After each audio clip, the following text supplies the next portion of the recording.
It's fair to say, that if you're Meghan Markle, you never like to think that you're wrong. I mean, when you look at her ideas previously, like the 40 times 40 and, all the other things that she put forward, particularly in her short time inside the monarchy, you can understand why she thought, well, we could monetize this, we could make all sorts of things. Myself and Catherine could have free clothes, we could be global ambassadors, all of that. That's because she comes from that particular generation. At 44 plus, whatever year she is now, she's decided, of course, the way forward wasn't inside the monarchy, but of course to make her own revenue stream. Now, a lot of people, of course, remember that she claims the TIG was very successful. Well, this was her lifestyle brand influencer site that she set up herself. Very low key and very much sort of to keep her out in the public eye. Success really wouldn't be a label you stick against it. It would be mildly sort of, moderate to say the least.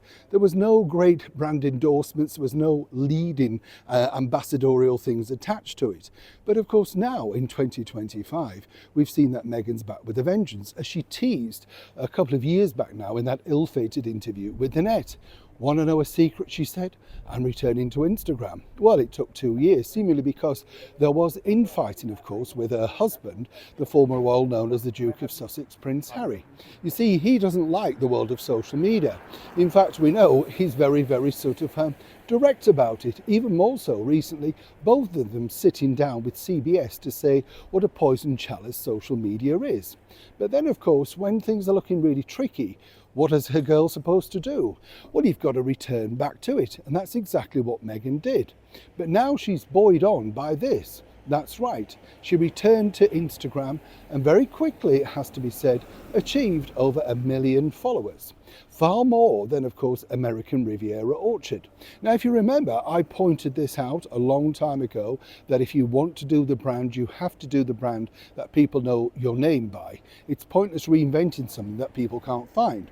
Clearly, American Riviera is a dead duck, and obviously Meghan believes that this is the way forward. But now, can she persuade Prince Harry? Let me explain. Hi, good to see you today. Thank you so much for your time. It's lovely to have your company. We're all attached to some form of digital media, aren't we? Sorry about the quick wave. I hope you're all right. So slacky as ever.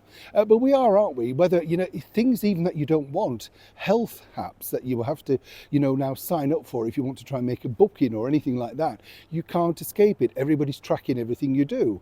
Now, of course, Meghan's not brave enough to put the comments on her Instagram thing, obviously.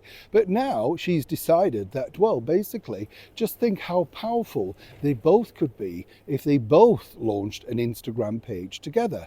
Meghan believes Instagram is the most powerful of the social media platforms, ruling out Twitter, clearly because of the person who owns it. That is, of course, Twitter, formerly known as X. But apparently Harry's very reluctant. But even her team are now pointing out, look at the success that we've achieved in such a short time. They could use this in the same way that Catherine and William are using social media, not just for, of course, their lifestyle stuff and their documentaries, but all of their charitable foundation work too. Now, as we know, and Harry famously said, what Meghan wants, Meghan gets, and she's pushing very hard for this. But then that would mean, of course, that Harry has to open himself up to any sort of, well, shall we say, attack. And whatever he puts out there online, a little bit like his book that you had to buy, well, this will be for free. Now, the idea, according to Meghan, is they could set up all sorts of things, membership clubs, excluding, of course, people who want to write negativity about them. But for now, Meghan is pushing hard to see if Harry will follow her down the very same route and become, well, she's the queen, she believes, and he could now become the king of Instagram. Will he cave? Neil Sean in the very heart of London.